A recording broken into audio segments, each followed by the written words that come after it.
nosso podcast hoje vai tratar de algo importante, principalmente porque nós estamos vendo a Semana do Meio Ambiente e o Pé de Ouvido tem um compromisso com a questão da natureza, com os aspectos ambientais.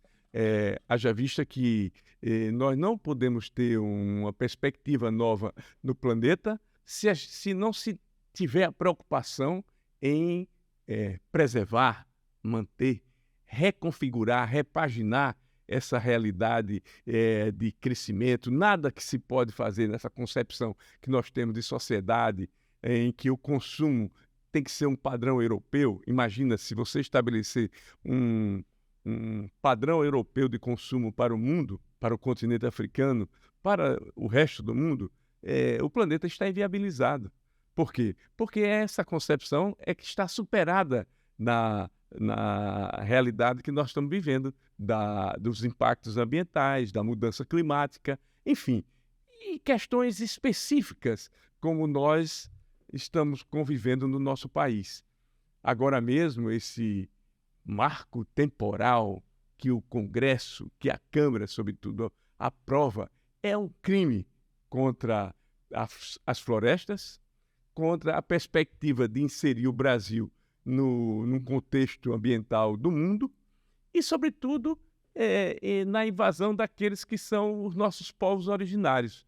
Não se trata apenas, e já seria demais, cuidar dos indígenas, mas eles e as suas terras protegem o que há mais importante no Brasil, no contexto mundial, que é as nossas florestas, que poderão ser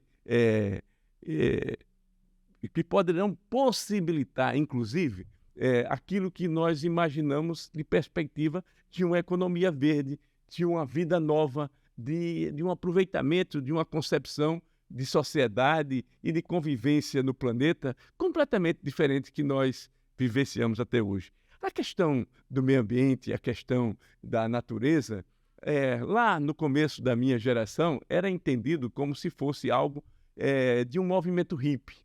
Ninguém lá atrás imaginava a natureza nessa concepção que hoje a ONU, os grandes países, a Europa, enfim, o mundo civilizado vem pensando. Se pensava que era algo de apenas meia dúzia que ficava admirando a natureza e não queria nada com a vida. Era assim que se concebia a natureza. Mas muito antes disso, nós temos aqui um exemplo, e é um exemplo do século passado, do começo do século passado, na primeira década do século passado, que foi Otávio Brandão, um alagoano de Viçosa, foi um dos primeiros ecologistas desse país. Por quê? Porque Otávio Brandão escreveu Canais e Lagoas. O Canais e Lagoas é um referendo à questão ambiental e de como se preocupou aquele cidadão naquela época com os canais e as nossas lagoas. A nossa Lagoa Mundaú, Manguaba, enfim, Roteiro, tantas lagoas. Afinal, nós somos alagoanos porque somos habitantes das lagoas. E hoje, nessa semana, e nesse período agora, nós estamos discutindo exatamente todas essas questões ambientais. E nós, que somos alagoanos, que convivemos com algo que tem um desafio pela frente, porque nós sofremos um desastre ambiental de alta proporção, que foi o afundamento de 5 bairros em Maceió, né? O desastre do Pinheiro provocado por uma série de situações, mas a principal foi o afundamento das minas da Braskem. Mas teve uma figura que, em 2010, professor de engenharia da Universidade Federal de Alagoas, começou a entender, a estudar e se deparar com esse fenômeno quando agiu naquela área. Mas ninguém melhor para explicar isso do que o professor Abel, que está aqui hoje no Pé de Ouvido, para que a gente possa conversar, dialogar, debater sobre essas questões. Isso já foi amplamente debatido. O desastre está aí, nos provocando a cada momento, mas, professor Abel... Nunca é muito, né? Mas nunca é muito, até porque é muito pouco pelo que ainda estamos vivenciando, né? O que é que aconteceu realmente? Porque há algo interessante. Na visão do povão, de uma parcela da comunidade, eles não acreditam que houve um desastre ambiental, que houve afundamento ali, que ali é muita especulação da indústria Braskem. Mas houve um desastre e houve tão sério como Mariana, Brumadinho, não é? Só que não tivemos a consequência de vítimas, mas tivemos direta, mas indiretamente tivemos muitas pessoas que faleceram, que sofreram, que perderam a vida por conta da injunção, da consequência daquela situação. É um prazer conversar com você aqui, viu, Abel? Prazer é nosso. Muito bom dia. Não sei, bom dia. Para mim aqui vai ser bom prazer. Dia, boa tarde, boa noite, porque o podcast vai estar sempre aí. Por isso que eu fiquei assim, mas tudo bem. Eu quero saudar todos que estão nos ouvindo, né, e nos vendo. Sim. E é um prazer sempre. Infelizmente eu digo que é um prazer, mas na verdade eu falo até com certa tristeza com esse crime violento, ambiental, social e econômico. Um crime que abrangeu todas as áreas. E essas pessoas que por acaso falam essas bobagens, né? Porque são pessoas realmente que não procuraram ver, né? Que não falam assim por falar. Exato. Mas basta ir lá conversar com as famílias que foram vítimas, pessoas que morreram por conta de desgostos, ataque cardíaco por conta de tudo e muito mais coisas, entendeu? Eu convivi com famílias, a sua família mesmo, por pouco, né? Porque vocês viveram lá... Eu praticamente quase que nasci no Pinheiro, né? Pois é. Mas todos os meus irmãos nasceram de parto normal, lá na Rua Natal. Vocês viveram muitos anos lá, não foi? 65 anos pois mesmo. Mas não é só. Mas uma pessoa com 65 anos, eu conheci muitos casais assim, que criaram os netos lá, Sim. Tudo, né? Tudo, filhos, netos, e que foram expulsos. Não queriam sair de jeito nenhum, mas aí chega, aí começa a cortar a luz, começa a cortar e tudo mais, né? É uma coisa, uma pressão. Depois é restituído, fica aquele jogo. Bom, mas as pessoas tiveram que sair. Isso aí, as pessoas, uns disseram, não, porque eles foram indenizados. Como indenizados? Concordaram com a faca no pescoço, né? Mas, Abel, só para lembrar, o Pinheiro era uma coisa muito interessante, né?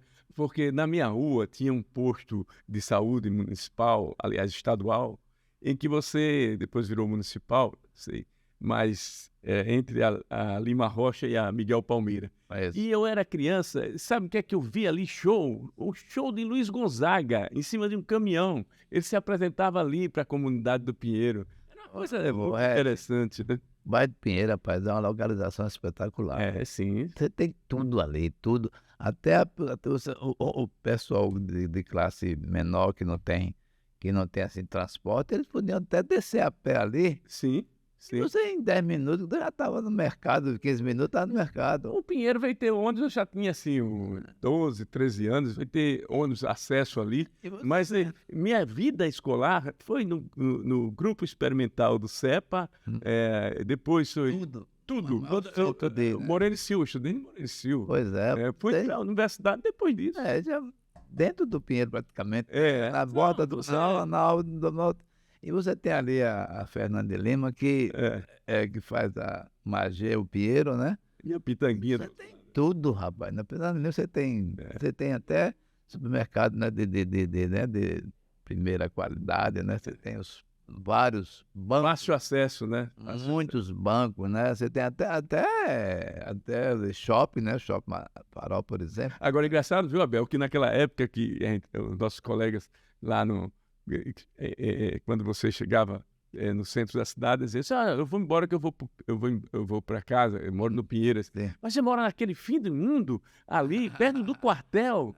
Mas ali é o fim do mundo, cara. Como é que isso o bonde chegava até... Isso é 50 anos atrás, né? Mas é isso mesmo. Então, o que aconteceu, Regis, que todo mundo... Eu já sei que muita gente já sabe, mas o que aconteceu foi que a empresa Braskem, que é responsável por tudo isso aí, ela exagerou na exploração, né. Podia ter explorado e não ter acontecido nada. Se tivesse acontecido, se tivesse feito o projeto original com todo o rigor que se deve ter, porque o entendimento é simples, Regis. O que acontece é o seguinte: você sabe que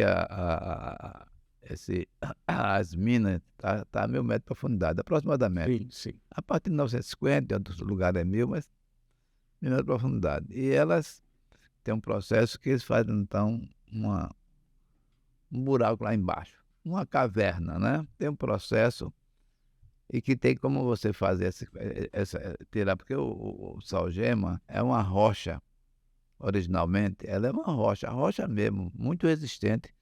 Tem uma resistência, sempre comparo com um concreto bom, de boa qualidade, endurecido, né, muito Certo. concreto de alta resistência, de boa resistência. Então ele, quando você mexe nele, quando você penetra nele, começa a furar, e o sal-gema, essa rocha, que é um mineral, né, sal, mineral de sal, ela não pode ver água. Também tem isso. Se você aí ela esquece como se fosse ele se dissolve, Dissolve, né? como fosse um alcacelser, Sim. uma coisa assim, né, só isso. Essa forma sua de colocar é interessante, É, porque fica muito é, didático. bateu, a água bateu, começa a se dissolver, e se transforma em salmoura. Salmoura. E aí, a perfuração é igual a da Petrobras. Para extrair petróleo, a mesma coisa, certo? Vai um tubo a broca sai puxando 2 tubos, um de 30 centímetros, mais ou menos, e outro de 12, aproximadamente. Os 2 acoplados. Quando chega lá embaixo, aí que começa a acontecer, a perfuração é com água, né? Vai furando as brocas, né? Quando chega lá mais ou menos no centro da camada, a camada tem mais ou menos 250 metros de espessura. Começa a 1.000 metros até 1.250. Pronto. Então tem espessura aí de mais ou menos 250. Então, essa extração começa mais ou menos próximo ao centro da camada, para ficar bastante isolado das outras rochas, entendeu? Porque ela é realmente ela é impermeável. O sal-gema é impermeável. Se você fizer aquele buraco ali dentro e mantiver as mesmas condições de pressão, porque dentro do maciço tem a pressão natural. Sim. Se você faz um buraco, o sal-gema exige o mineral só exige que a sua pressão continue sendo do mesmo jeito. Então você tem que manter pressurizado, como se fosse uma cabine de avião. Sim. As Preço- paredes em Tem torno que da, né? ficar pressurizado. Se você quebrar isso, acabou tudo. Aí ele começa a se movimentar. O sal-gema é como se fosse um bicho vivo. Se você não estabelecer essa pressão segurando as paredes, se houver qualquer falha dessa pressão, aí começa a se movimentar milimetricamente. É como se fosse uma serpente, milimetricamente na direção do buraco, na direção da caverna. Porque você não manteve as condições naturais. Não pode deixar de ter essa pressão. Se cortar essa pressão, acabou. Aí o desastre vem. Porque acontece? Não só ela começa a se movimentar, começa a ficar mole. Uma rocha que tem uma resistência muito forte, tal qual um concreto bom, de repente começa a amolecer. Veja que Isso tragédia. né? Começa a amolecer, é uma tragédia, porque começa a amolecer, fica mole, aí começa a se amolgar. Quando ela começa a amolgar, aí todas as rochas que estão em cima Também. vão descer também. Daí o que aconteceu na superfície. Está entendendo? Porque o que aconteceu? Mas por que essa pressão deixou de existir? Porque exageraram no tamanho dos buracos. Era para ser um buraco dentro do projeto deles, 60 metros. 60, Tecnicamente eles sabiam disso. 60, e tem os projetos lá, o original deles, tem projeto não. Era para ser 60 metros de diâmetro, né? Sim. 60 metros. Ah, meu rapaz. Foi para 500 metros. Não vou. Mas tá, isso aí, tudo que estou falando, sempre porque veio a CPRM, Sim. DPRM, a mãe grande empresa, memória do mundo, em termos de geologia, mostrou tudo, né? Foi quando o primeiro acorde da Maceió foi no dia 3 de março de 2018. A CPRM chegou 3 meses depois, a convite da Defesa Civil, da Prefeitura, né? Em junho. Aí quando foi em maio de 2019, a CPRM publicou o seu relatório, sempre tiveram muito conversa comigo, assim, para os geólogos, os engenheiros dele, porque eu conheço todo o subsolo de Maceió. Você sabe, são 45 anos de geotecnia, né? Eu conheço na palma da mão, né? Tudo, né? Experiência. Então, eu tenho aqui, nós temos aqui, o Regis, aqui em Maceió, para você ter uma ideia, mais de 20 mil furos de perfurações para Poço d'água. de perfuração para medir a resistência do solo. Você sabe que a minha área é de geotecnia, geologia, e geotecnia estuda justamente a resistência para você construir prédio, construir pontes, construir barragem. Geotecnia é isso. Então, esses prédios, dizem as boas línguas, que 95% de todas as construções que tem em Maceió está nas costas da AGM, entendeu? Está apoiado nos nossos estudos, nossos projetos. Então, foi isso que eu peço à CPM para me procurar, porque sabia que eu sabia de tudo sobre isso. Foi isso que me levou, né? Quando você falou bem aí na sua introdução, você falou muito bem, porque em 2010 já estava acontecendo, e que ninguém sabia. Aliás, começou antes. Não havia esse alarme ainda, não nada. O Né? alarme 2010 era... o alarme foi em 2018, quando teve um terremoto de proporções nunca vistas aqui em Maceió. 2,6, 2,5, é muita coisa em Maceió. Maceió nunca teve. Exatamente. Nunca teve. Tem um reflexo, porque naquela região de Caruaru tem uns tremores para lá, né? Então, às vezes chegava aqui, mas a coisa nem dá, nem para você sentir, né? Mas esse não. Esse do dia 3 de 2018, foi um tremor que todo mundo saiu correndo de suas casas, ali, lá do Pinheiro, Bebedouro, Bom todo canto. Até prédios distantes, a mais de 5 quilômetros, como é o caso naquela rua ali, lá no Cruz das Almas.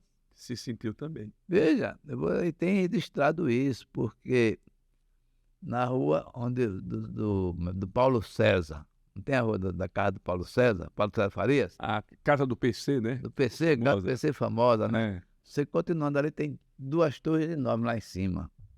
Na rua, no fim, na parte alta. E nós fizemos as bases daquilo lá. Pois aquelas 2 torres balançaram, tanto que todo mundo saiu. Chamaram a Defesa Civil, está registrado isso.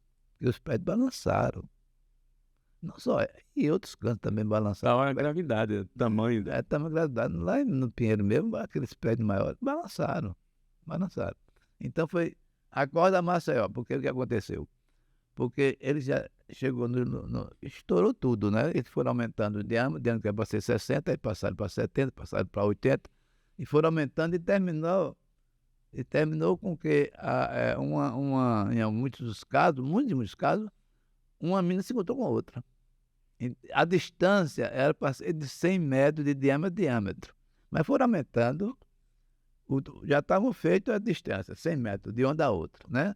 De eixo a eixo. A Braskem, né? Na avareza dela. Aí foi aumentando. E aproximando uma mina da outra. Aí achava que não ia acontecer nada, né? Então a distância, porque quando você tem 100 metros de uma para outra, como o diâmetro é 60, aí sobra 40 metros de parede a parede, 40 metros. Olha, meu filho, esses 40 metros não. Aí passou para 30, passou para 20, passou para 0. É o momento que as duas minas se encontram. Ali, como eu tenho dito, ali tem... Isso não sou eu que só digo, não. Eu alertei nisso. O que está acontecendo? Agora, depois veio a CPM e mostrou tudo, com seus equipamentos, porque não tem equipamento. Uma perfuração dessa custa milhões. Né? Mas santo de carro não faz milagre? Não tem uma... Né? Ninguém acredita. Eu fui dentro do meu... Eu ensinava também geologia de engenharia. Então, eu conhecia bem. A literatura estava vendo também logo, né? Conhecia não só o terreno, subsolo, tudo, né? Como também estava começando a perceber. Porque em 2010, quando me chamaram lá para o Jardim das Acácias, que você conhece muito bem, né? Tinha lá todo rachado, 2 prédios já estavam rachados. Me chamaram lá para eu ver, aí eu olhei, ali aquela parte ali da casa sempre foi mais baixo mesmo, né? Ali foi uma lagoa. Isso, aí no inverno dava água, ficava 60 Na Porque época tem do uma, Suruagi foi construir os os, prédios ali, né? Em cima daquele local. pois bem, e ali então realmente era um terreno mais baixo, juntava água e foi isso que eu... também, porque a parte dos prédios estava muito boa, e a outra parte mas eu vi lá uma rachadura no terreno baldio, ao lado dos prédios, uma rachadura bem, nunca tinha Jardim visto, das Acácias. bem no Jardim da Gá, bem linear, eu vi assim uns 15 metros de distância, mais ou menos, e dava uma espessura de um dedo. Eu nunca tinha visto aquilo, né? Não sabia, deve ser retração do solo, porque inverno satura, fica cheio d'água, né? No verão seca, né? E tem aquela retração do solo. Mas eu achei a retração tão linear assim, muito distante, fiquei quieto. Aí fizemos para de reforço Pois bem, esse mesmo prédio que foi feito de reforço de fundações, quando fizeram esse reforço, isso aí já demoraram, porque foi, o poder público ajudou, porque era problema de drenagem, né? Não tinha culpa no cartório, aí ajudou e tal. Fizeram, quando foi menos de um ano depois, está todo rachado de novo. Mas não é possível. Aí uma casa que eu estava dando assistência lá, umas casas que eu estava fazendo, já foi em 2017, 2016, foi feito reforço, tudo direitinho. Casas que não precisavam de reforço. O terreno era muito bom para uma casa. São, né? No Pinheiro, eu construí casa, nunca precisou de Nada, até os prédios meus de térreo mais 2, térreo mais 3, até fazendo fundação direta, sem nenhum problema, não precisava de estaca, não, nunca precisou, né? Mas estava lá rechado nos prédios.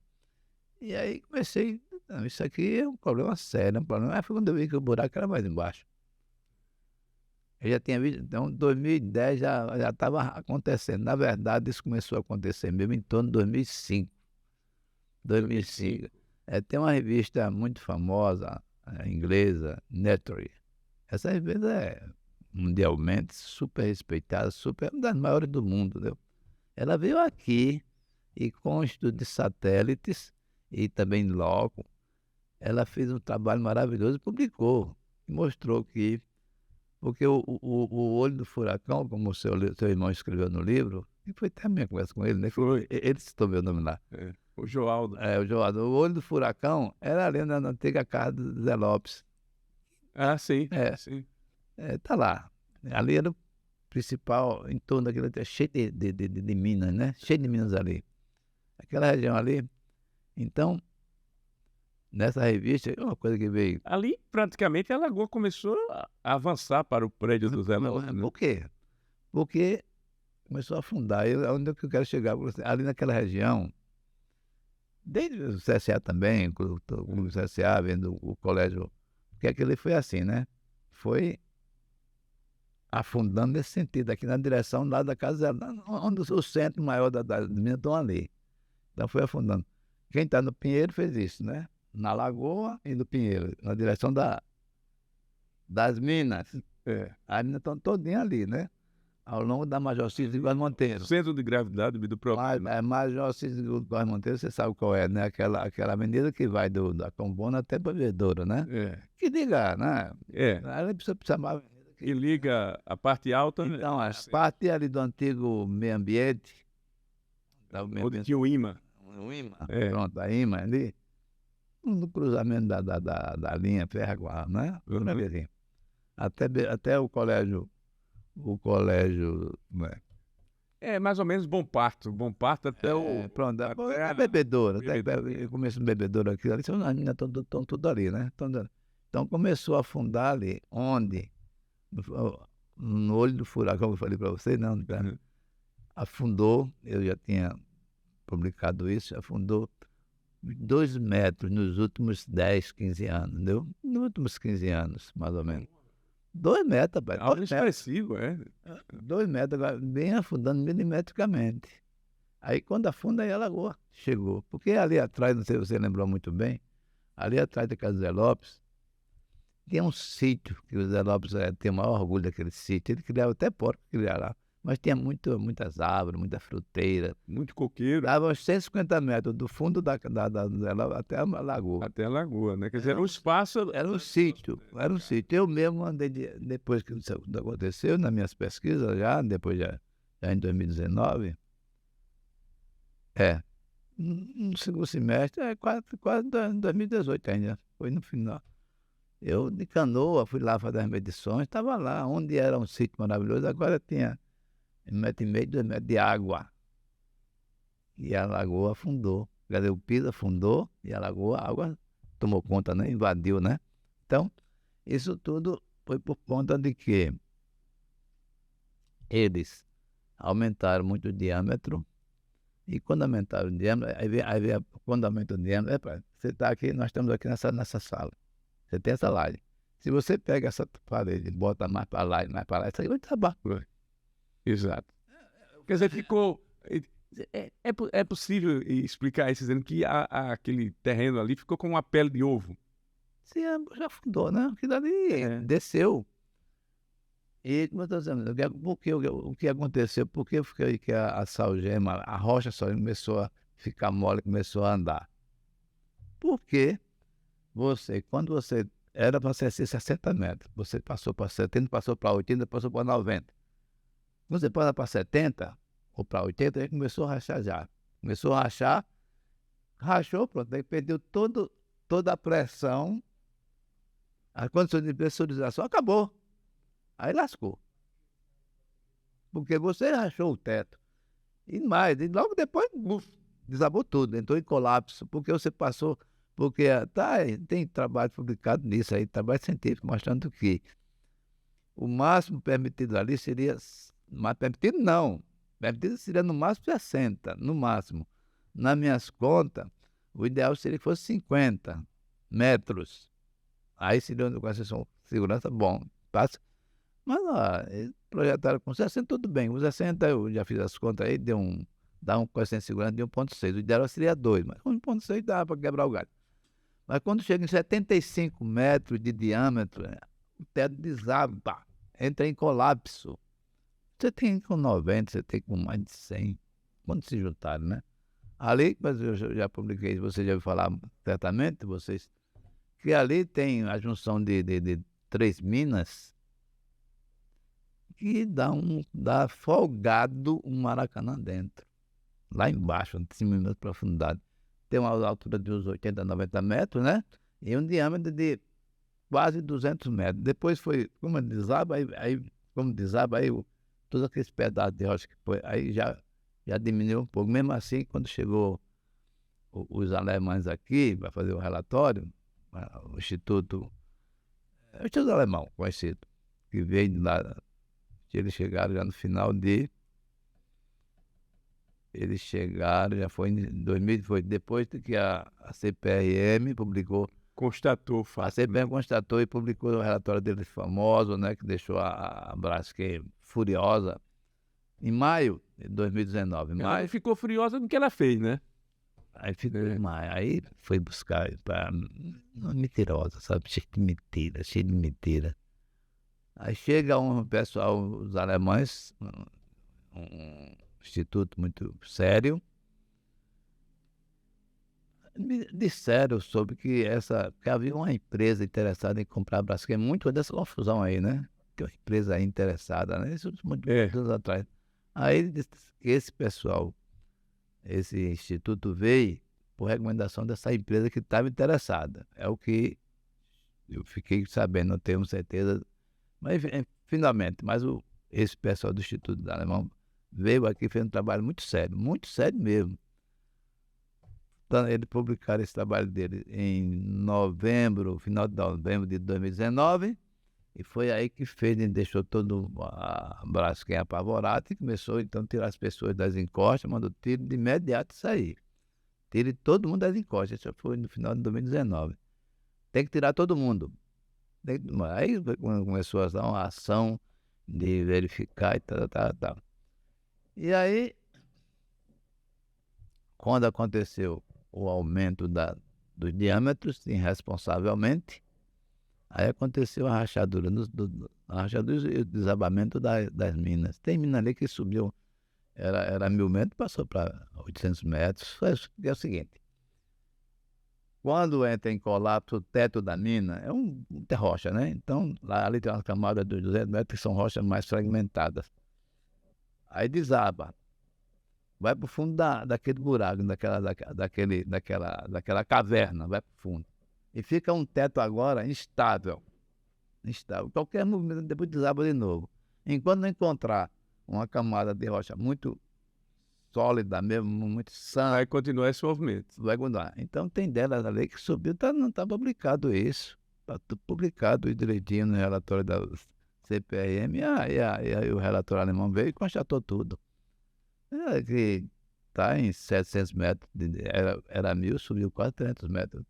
Tem uma que subiu, fica ali perto do imã, do antigo, que subiu uns 450 metros, mas parou, né? Parou. Enfim, isso, quando basta só rachar, bastava só rachar, não precisa nem desabar. Bastava só rachar o teto para então a desgraça já estar pronta. Porque na hora que rachou o teto, aí o ar foi embora.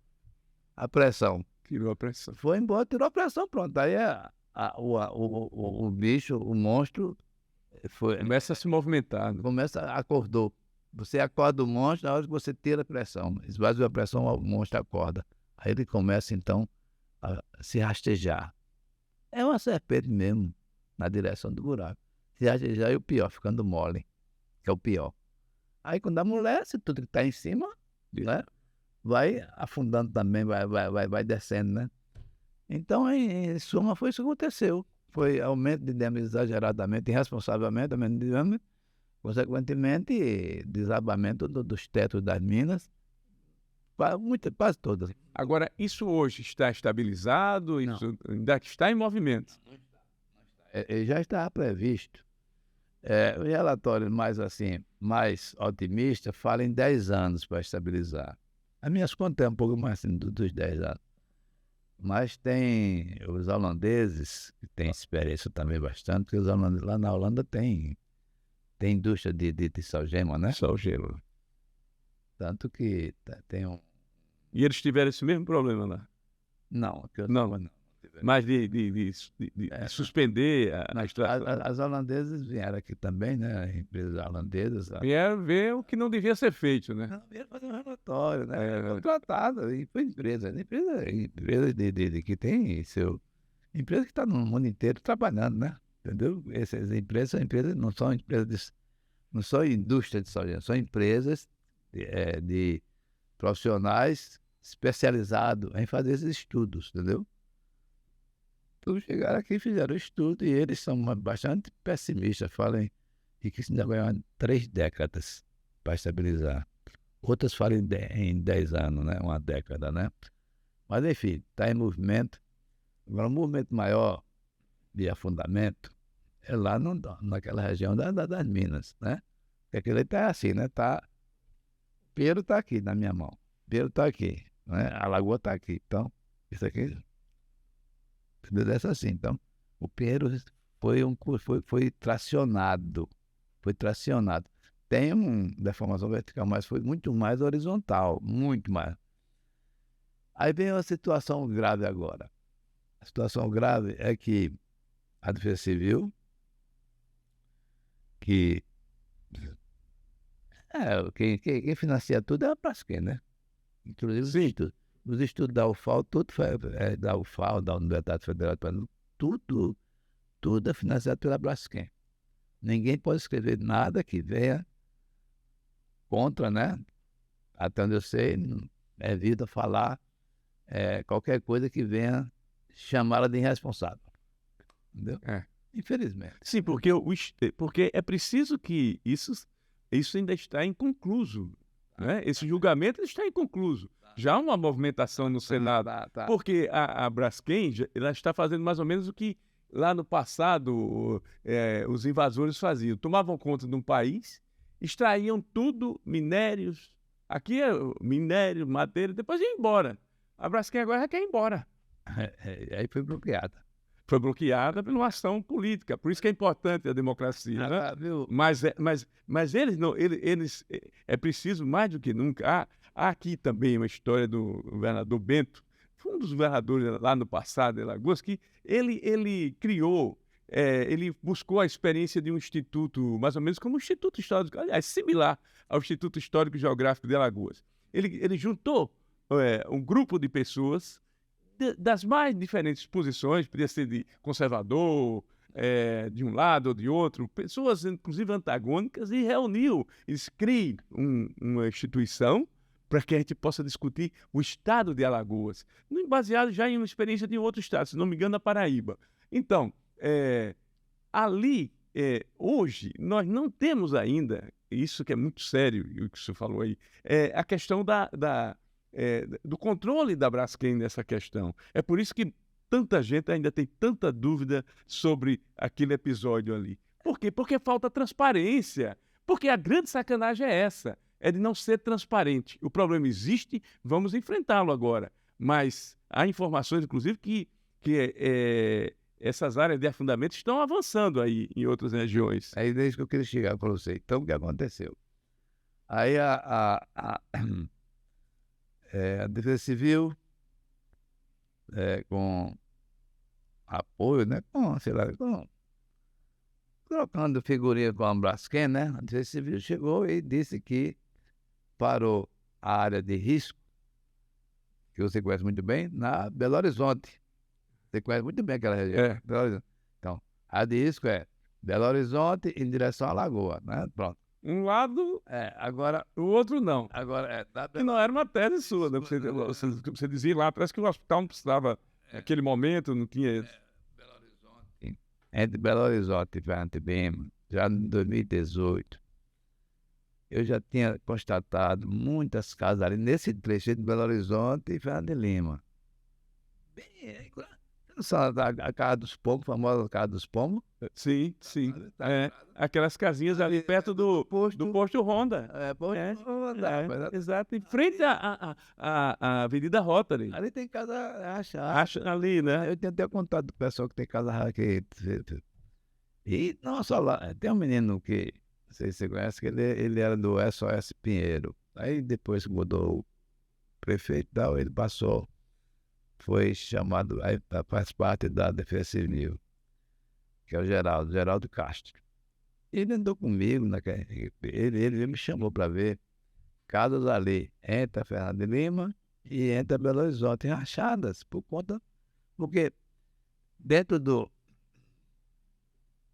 conhecimento científico e técnico mundial, o raio, Regis, de afetação,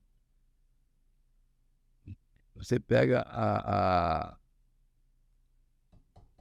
mina, a mais avançada em relação à comunidade, em relação ao Pinheiro, em relação a bebedouro, né? Você pega o raio de afetação, o raio que é igual à profundidade. Então, se tem 1.000 metros de profundidade, o raio é 1.000 metros também. Aí, quando você pega, porque ali no Pinheiro tem também minas ali, né? Sim. Você pegando... A parte alta. Tá lembrado tem um campo da Salgema ali. Você pega aquela rua, você é Francisco Moraes, Francisco alguma coisa assim, que de lado do Shopping Farol, ali de lado, você entra ali. Vai direto, até chegar lá, as encostas. Naquela rua ali, já no final dela, tá lá, tem meia dúzia de minas ali, no meio da barreira. Direto, começa ali e desce, né? Pois bem, então você pega ali, daquele ponto ali, marca 1.000 metros. Aí vai justamente tangenciar a Fernando de Lima. Essa é a área de influência, de afetação, que tem os que pode ter, aí eu fui verificar. Aliás, eu comecei a verificar, antes de tomar esse conhecimento, que eu descobri esses trabalhos, que está aqui. O que eu estou vendo no campo é o que está aqui. A literatura técnica mundial, mostrando que a área afetada é 1.000 metros de raio. Aí, quando você faz um círculo, né? É porque na lagoa não interessa, né? Aí fica um semicírculo, tá? Você faz um raio, aí muito mais do que o que a Defesa Civil com a Braskem isolou, é atingido. Pro lado do bebedouro. Lá no Bebedouro vai muito mais além daquela praça Lucena Maior, né? A praça central da igreja Santo Antônio. Pronto. Vai muito mais. Muito mais. Você pega porque ali perto do Colégio Bom Conselho, uns 50 metros, 100 metros, tem Minas ali. Então, se você centrar o compasso e medir 1.000 metros, vai muito mais. Passamos só aquela ladeira, você vai, atinge lá aqueles colégios lá, entendeu? Então, aí pega o Flechal, a região do Flechal toda. Toda. Aliás, inclusive, eles iam fazer uma construção de prédios ali, onde chamavam o terreno do Teobaldo, né? Ali naquela região ali, no começo, no final do Flechal. Então, é o seguinte, um absurdo. Aí o que foi publicado agora, aí vê só, aí teve um relatório agora que a ANM, a Agência Nacional de Mineração, recebeu, que foi a Braskem contratou a empresa italiana, que a Braskem está, finalmente, a Agência Nacional de Mineração está pressionando, porque antes era assim, né? Você sabe que a relação entre o governo federal, o Ministério de Minas e Energia, né? E as mineradoras era uma relação muito, né?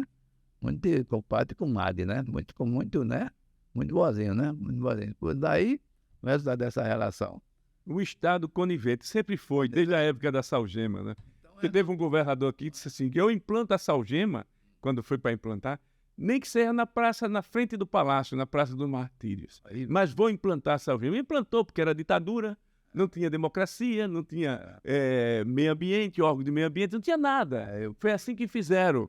Né? E aí as consequências até hoje. O professor José Geraldo teve que... José Geraldo foi a grande figura, lembro disso. Estava começando no jornalismo. Ele foi contra, contestou. Teve que sair de Alagoas, né? Teve que sair, foi afastado do IMA. Né? Tem uma frase famosa que esse pessoal lá de fora disse que era mais fácil tirar Marcel daqui do que tirar Salgema. Tirar Salgema, né? Eles destruíram da linha férrea para lá, da Ponta Grossa, Levada, Trapiche, isso acabou. Olha a parte riquíssima, maravilhosa dos canais, né? Você vê que economicamente está estagnado até hoje. E aí a proporção cresceu agora para essa região pela irresponsabilidade. O tal da Barra era um santuário econômico. Era não, infelizmente tá. Você falou assim, não importa a lagoa porque não há viventes, não há pessoas morando, mas há um perigo ambiental grande, né? Desse afundamento, né, com a lagoa. Mas deixa eu só concluir algum raciocínio. Sim. Então, o mais importante agora, ultimamente, foi publicado um relatório, que é um relatório italiano, Instituto também, a GEOAP. Foi a matéria que saiu agora, o pessoal me procurou, o pessoal do Extra, os colegas do Extra, e fez a publicação boa, mas eu mandei para você agora, mostrando que eu já tinha dito, né? Eu já falei para você que desde lá de 2018 eu já sabia que aquela área entre Belo Horizonte tinha sido afetada. Tinha sido afetada muito. Mas eles negaram. Não tem nenhum risco. Pode não ter risco de afundamento. Isso eu já sabia. Afundamento não. Mas risco de você perder a valorização do seu imóvel, sim, risco de rachar seu imóvel, isso aí desde lá 2000, muito antes de 2018. Muito antes de 2018. Aí quando foi agora, para a felicidade de todos nós, veio agora finalmente a ANM publicou, soltou, já foi um repórter que mandou para mim, que eu achei maravilhoso, esse relatório italiano, mostrando que entre a Belo Horizonte e a Fernando de Lima está em movimento sim, tem lá deformações suficientes para fissurar, por exemplo. Não vai afundar. Afundar nunca, eu já em 2018... Porque vai uma acomodação, né? Eu dizia, lá em 2018, quando eu era chamado para todo canto, né? Eu dizia, a gente, afundar mesmo aqui, pode continuar a afundar, agora vai rachar muito. Afundar é lá embaixo, a lei está afundando. Mas aqui é rachar, porque está sendo puxado, né? Está rachando.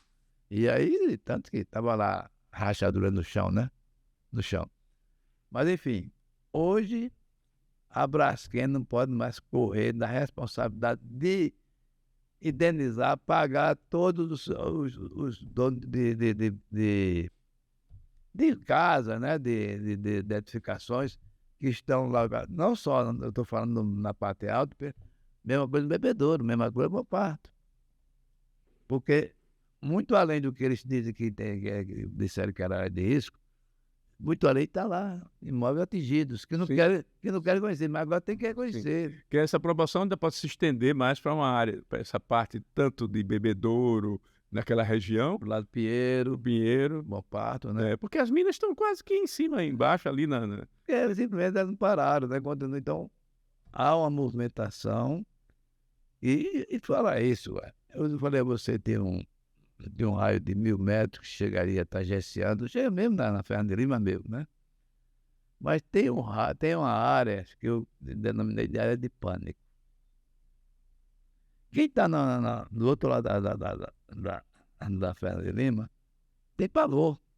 Quem está até... Eu recebi muita gente no meu escritório, de lá da Gruta de Lourdes, aquela região todinha, com pavor, apavorado. Professor, vai atingir lá? Eu digo, não atingir não, mas claro que o seu imóvel vai estar... indiretamente está atingindo, né? Porque quem vai querer investir nessa região, as imobiliárias? Você tem uma casa do outro lado da Fernando de Lima, tem uma casa ali depois, na região próxima à Gruta de Lourdes, por ali assim. Nós valia, uma casa que valia 500, 600 mil, hoje não vale 200. Você chega lá com 100 mil, você pode comprar, entendeu? E outra coisa, e não se avalia as consequências do quem está também no entorno, na divisa desse problema todo, não é? Então, toda a região do Tabuleiro, aquela parte ali, se desvalorizou. Porque você, de repente, teve um trânsito estrangulado, toda uma vida estrangulada. A região, a moradia, enfim, as consequências são bem maiores do que isso, apenas do raio onde há essa acomodação, né? Esse afundamento. Finalmente, uma coisa que você tem interessante é a destinação daquela área lá. Aquela área ali, não só a área do Pinheiro, mas a área do entorno todo, né? O que é que você imagina ali, Abel? O que eu imagino é um parque, né? Um parque. Hoje pode ser um parque. Mas aí o povo está dizendo que a Braskem está fazendo isso porque quer construir um condomínio de luxo. Qual é o rico que quer morar ali? Né? O rico está bem informado. A população é que precisa se informar melhor, né? Porque informação é poder, você sabe disso. Ela podia, sim, fazer ali muitas torres, muitos arranha-céus ali para classe C, né? Não é que você falou mesmo aí, né? Pessoal, no máximo classe média, né? Aí pode fazer ali prédio de 20 e tantos andares, 22, 25, porque agora está mais liberado. Vamos falar em 25 andares.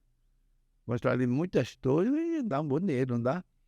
Mas, graças a Deus, foi agora mesmo. Eles estão impedidos no relato. O Renan e outros estão trabalhando aí para isso não acontecer, né? O próprio Ricardo Melro, que é defensor público, já estava com a boca no trombone, dizendo que não pode de jeito nenhum, porque tem lá infelizmente, um acordo que foi feito esse acordo é que a gente fica preocupado, né? Sempre os acordos desse setor. Federal, eles já estão negando, mas está lá, diz que tem uma agora lá que entende que a área ficando estabilizada, a Braskem podia comercializar.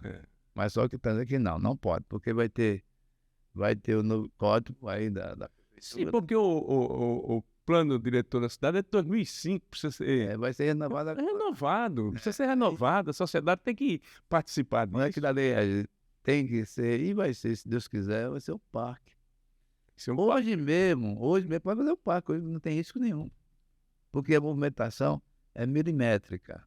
Especialmente, agora, lá embaixo não. Lá embaixo está afundando, é melhor deixar quieto lá.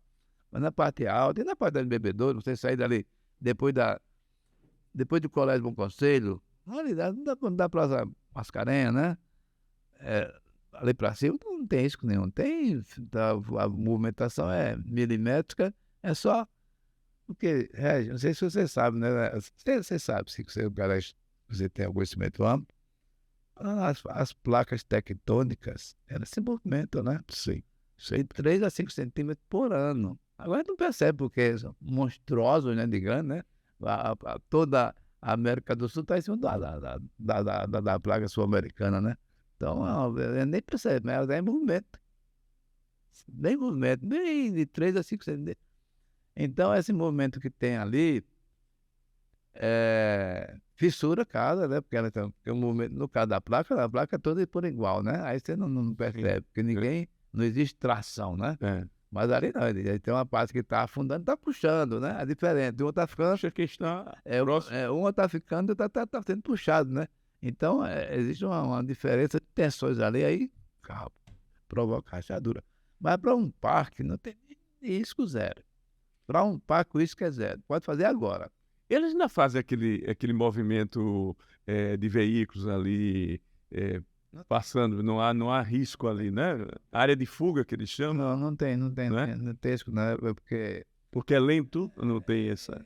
O negócio é uma costa muito grande, sabe? Mostra 1.000 metros imagina só o que é 1.000 metros de rochas, né? Uhum. Muito grande. Agora, a movimentação é na superfície, sim, para Construções. o grande moto ali é o seguinte: tem toda uma região que não foi contemplada ainda de ser indenizada por diversas razões, né?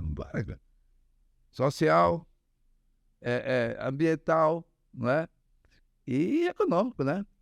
Então tudo tem que ser pensado. Sim, até porque ali, por exemplo, houve um investimento muito grande do VLT e ele foi estrangulado. Isso aí, a própria. Aí a Braskem tem a obrigação de apresentar um estudo para viabilizar o VLT. Sim. Porque o relatório que eu vi assim mais que fala sobre a posse, porque existe a possibilidade, eu vou ler você, né? De que o teto desaba e vai subindo. E quando encontrar uma camada boa de rocha, essa subida da mina não para até encontrar. Então a possibilidade de chegar na superfície é raríssimo, sabe? Tem o relatório americano que eu dou muita fé, eles falam que se acontecer, é um problema muito raro, se acontecer, vai ser daqui a 7 anos. Se acontecer de uma mina dessa chegar em cima, desabamento, vai desabando.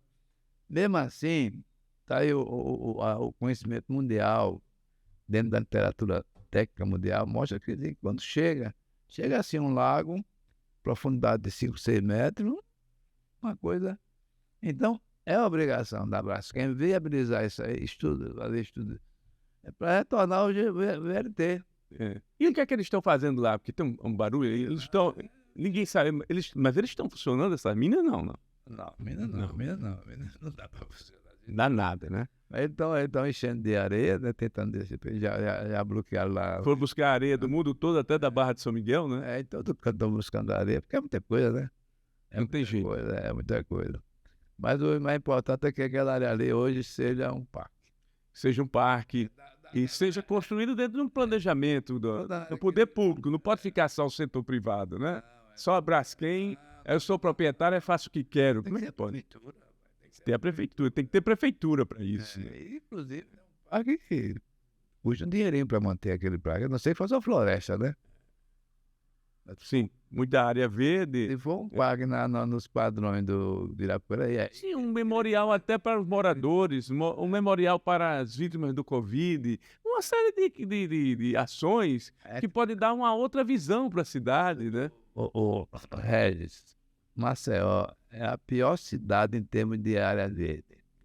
Que é um absurdo. Há um estudo, uma pesquisa da universidade que mostra que aquela região da Levada, do Vergel, a temperatura é altíssima, porque não tem vegetação. Em todo bairro, rapaz. Na Ponta Verde, em Jatiuca, em todo canto não tem luz, vegetação não existe. Eu nunca tive assim muito tempo, tive umas 2 vezes, mais rapidinho em Brasília, mas dessa vez eu fui lá, quando eu fui para o Senado agora, né? Eu tive um dia todo andando lá, e eu pensei, puxa vida, como Brasília é arborizada, rapaz, que maravilha. Mas tem outras cidades bonitas, como João Pessoa mesmo, é uma cidade que eu fico lá. E houve planejamento, não é? Brasília tem espaço, área verde. Eu não quero te fechar meu agenda. É uma hora boa de ter um pulmão verde em Maceió, grande. É que toda aquela área ali grande parque, Grande grande parque. preocupação com... Seria uma coisa maravilhosa. Quem fizer isso vai Sim, subir para também. poder fazer do limão a limonada, né? Repaginar a cidade, né? É uma grande É oportunidade, a né? grande proposta. É. Não precisa ter. Da Belo Horizonte em direção a A lagoa, né? Pronto. É um parque maravilhoso. E pode ser muito produtivo, porque a área da lagoa, por exemplo, você tem o manguezal, que você pode até viabilizar economicamente, porque você tem uma planta hoje que dá a própolis vermelha, que tem resultados econômicos fantásticos. Maravilhoso.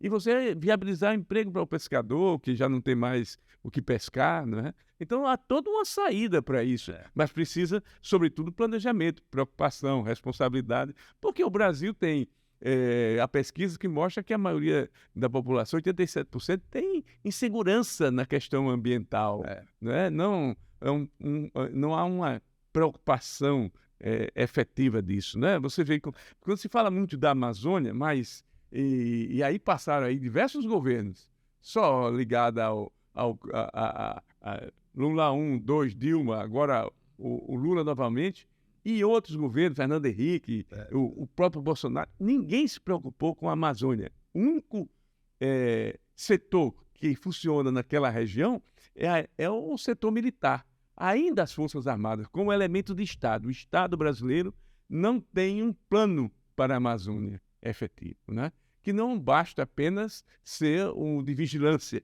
mas de desenvolvimento com responsabilidade social e ambiental. Não é você, de repente, fazer uma expansão na Amazônia agrícola ou pecuária sem nenhuma consequência. Agora, o que se está anunciando de matamento no Pantanal é um negócio absurdo. Né? Absurdo. Né? E sem falar que você, quando você está na Semana do Meio Ambiente, você vê que o nosso próprio sertão também sofre isso com as queimadas da caatinga. Né? Já tem um problema de seca, né? E você mais queimando a caatinga, que é a vegetação natural, né? Então, O que tem, né? Então há de se ter uma responsabilidade nessa questão, para que a gente amanhã não passe aí o que nós estamos passando com o Brumadinho, com essa Braskem. A Braskem tem uma responsabilidade enorme com a cidade de Maceió, com o estado de Alagoas. Ela não vai ficar só nisso, não. Tem que ser uma discussão mais profunda disso. Ainda agora eles queriam já cair fora, entregar para outra empresa, eles não podem fazer isso. O Estado, não é? O Estado brasileiro, quando pagar o governo federal, né? Tem que pagar a conta. Pagar a conta e pagar mesmo, porque não essa indenização pura e simplesmente sem observar o que aconteceu, não é? Você perdeu hospital, escola, você perdeu aí uma construção, né? Um processo civilizatório que foi estagnado, foi cortado rapidamente. Então, esse é o grande desafio da Braskem, né? Mas eu estou satisfeito com a sua participação e quero dizer que é muito importante o seu depoimento, a sua vivência, a sua experiência, porque nós vamos precisar muito desse acompanhamento. Estamos aqui. Obrigado, Abel. Muito obrigado. Pode contar comigo, viu? Obrigado.